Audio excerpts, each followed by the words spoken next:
बालिका आदर्श विद्या मंदिर द्वारा संचालित ऑनलाइन कक्षा में आप सभी भैया बहनों का एवं अभिभावकों का स्वागत एवं अभिनंदन। कक्षा 10वीं विषय विज्ञान दिनांक 12 सितंबर 2020 वार शनिवार अध्याय 3 आनुवंशिकी जेनेटिक्स वाला अपना अध्याय चल रहा था पार्ट 3।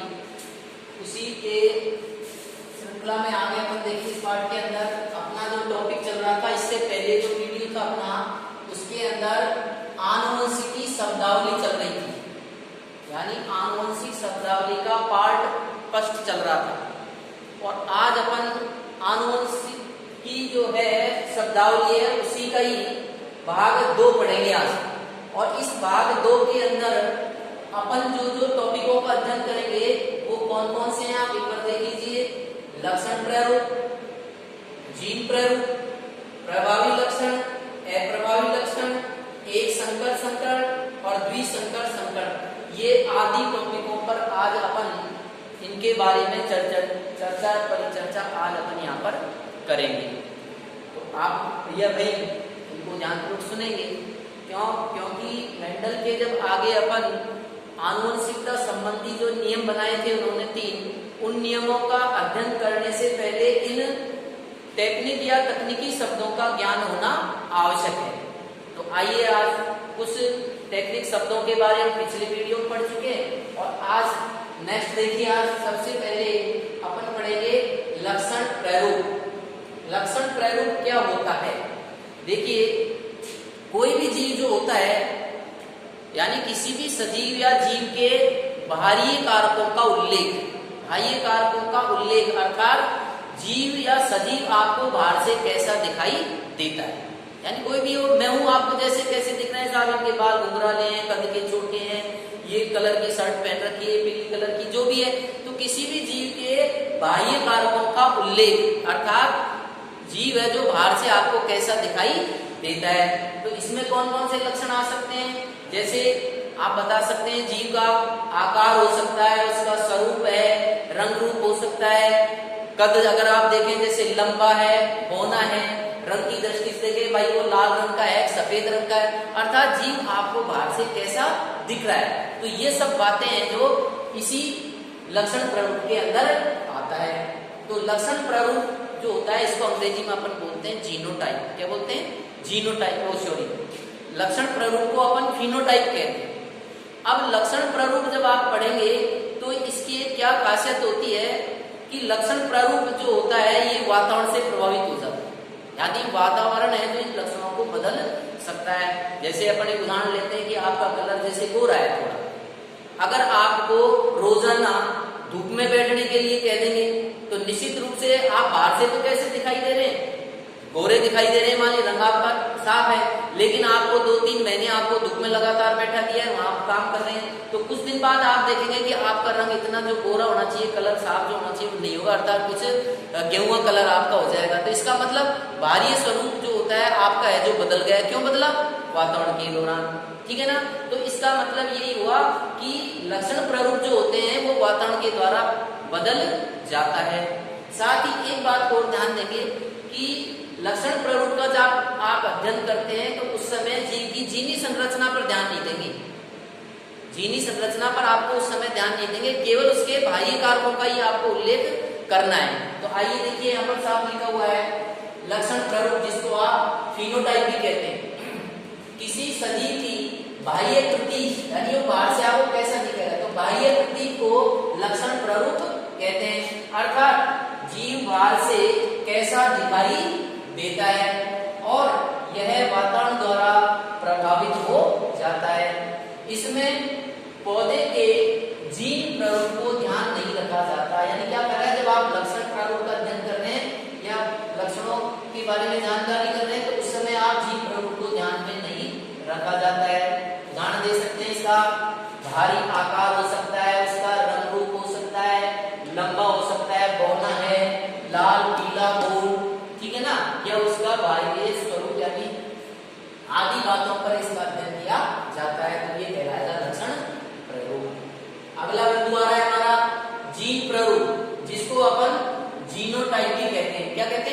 जीनोटाइप, जीन प्ररूप को।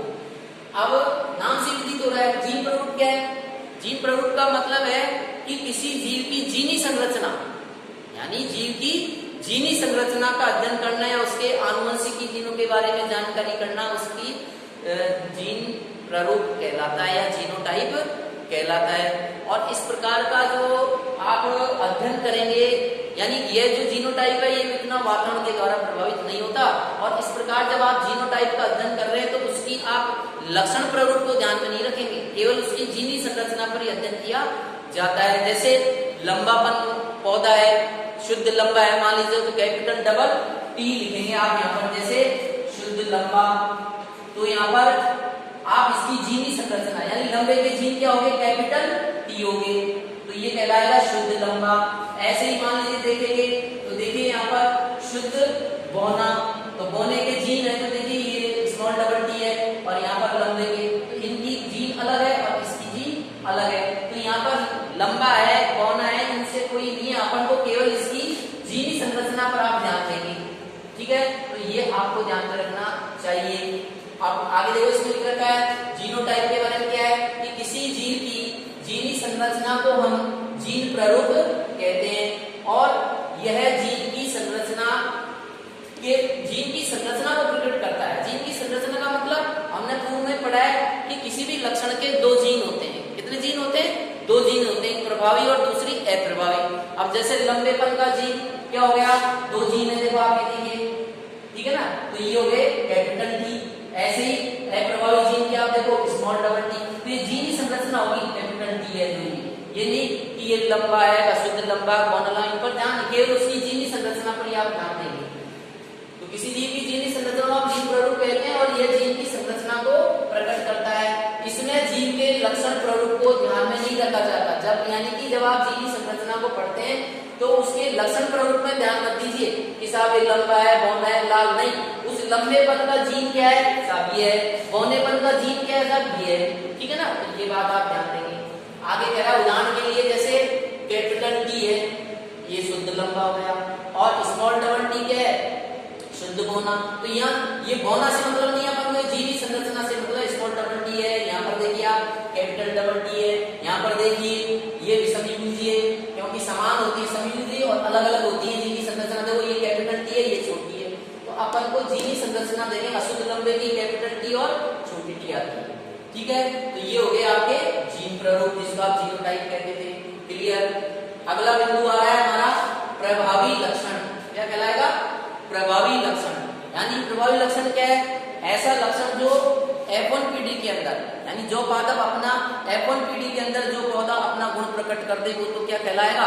प्रभावी लक्षण, ठीक है ना? और प्रभावी लक्षण को आप हमेशा अंग्रेजी के कैपिटल लेटर में लिखा जाता है। अभी यहाँ पर उदाहरण देंगे, उसको ध्यानपूर्वक सुनेंगे। जैसे यहाँ पर आप देख रहे हैं शुद्ध लंबा, ये कौन सा है? शुद्ध लंबा। तो शुद्ध लंबा के जीन क्या हो गया? आप देखिए कैपिटल डबल टी, और ये है शुद्ध बौना। अब शुद्ध बौना के जीन क्या हो गए? Small double T. अब ये हो गए पेरेंट्स पीढ़ी, कौन सी होगी?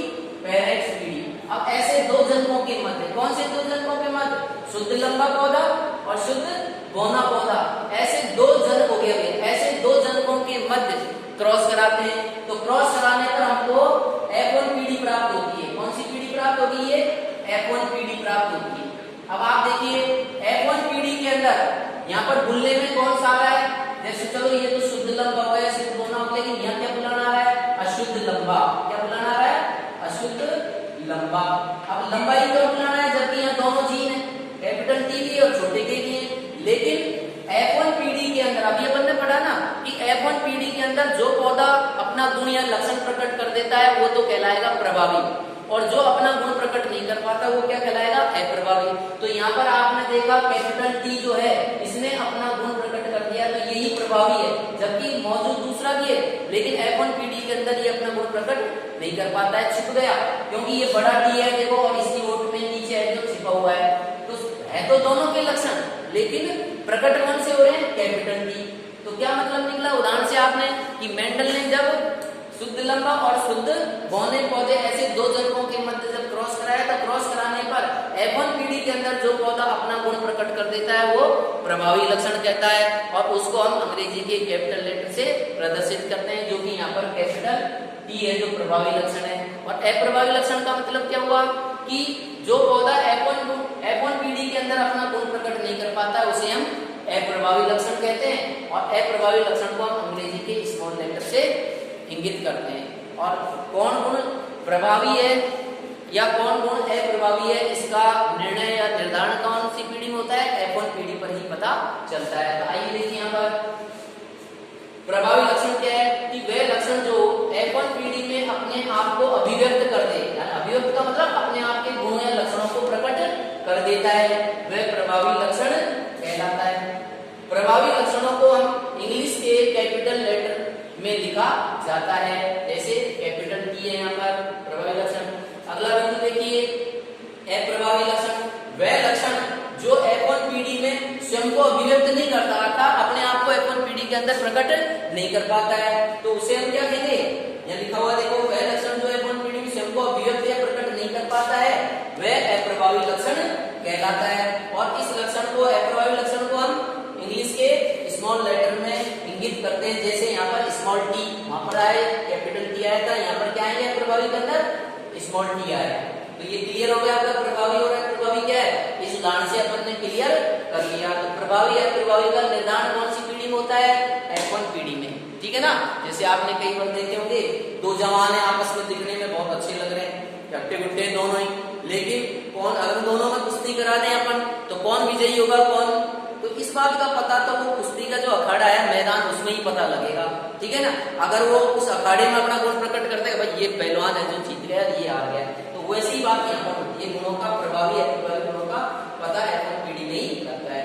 नेक्स्ट टॉपिक देखिए एक संकर संकरण, ठीक है ना, इसको इंग्लिश में बोलते हैं, एक का मतलब मोनो हाइब्रिड क्रॉस, क्या बोलेंगे इसमें इंग्लिश में, mono hybrid cross. Mono hybrid cross के अंदर क्या है कि मेंडल ने क्या किया, जब एक लक्षणों को ध्यान में रखते हुए ऐसे दो जनकों के मध्य क्रॉस कराने की प्रक्रिया को हम क्या कहेंगे, एक संकरण कहते हैं। इसको ध्यान से सुनेंगे कि क्या बताया मैंने कि वह संकरण जिसमें एक लक्षणी का ही वापस ध्यान दें, मेंडल ने क्या किया, जब एक लक्षण की वंशागति को ध्यान में रख करके ऐसे दो जनकों के मध्य क्रॉस कराया, यानी एक युग्म विकल्पी जोड़े के अंदर, पीछे बताया ना युग्म विकल्प का मतलब क्या होता है, जैसे इस उदाहरण से क्लियर हो रहा है। आप देखो एक लक्षण है यहाँ पर कद यानी ऊंचाई, जीन तो दो है, शुद्ध लंबा और शुद्ध बौना है, ये प्रभावी, किसी भी लक्षण की दो जीन होते हैं, एक प्रभावी और दूसरा अप्रभावी, लेकिन लक्षण एक ही आ रहा है, कद यानी ऊंचाई की बात कर रहा है केवल। तो आप देखो मेंडल ने यहाँ शुद्ध लंबा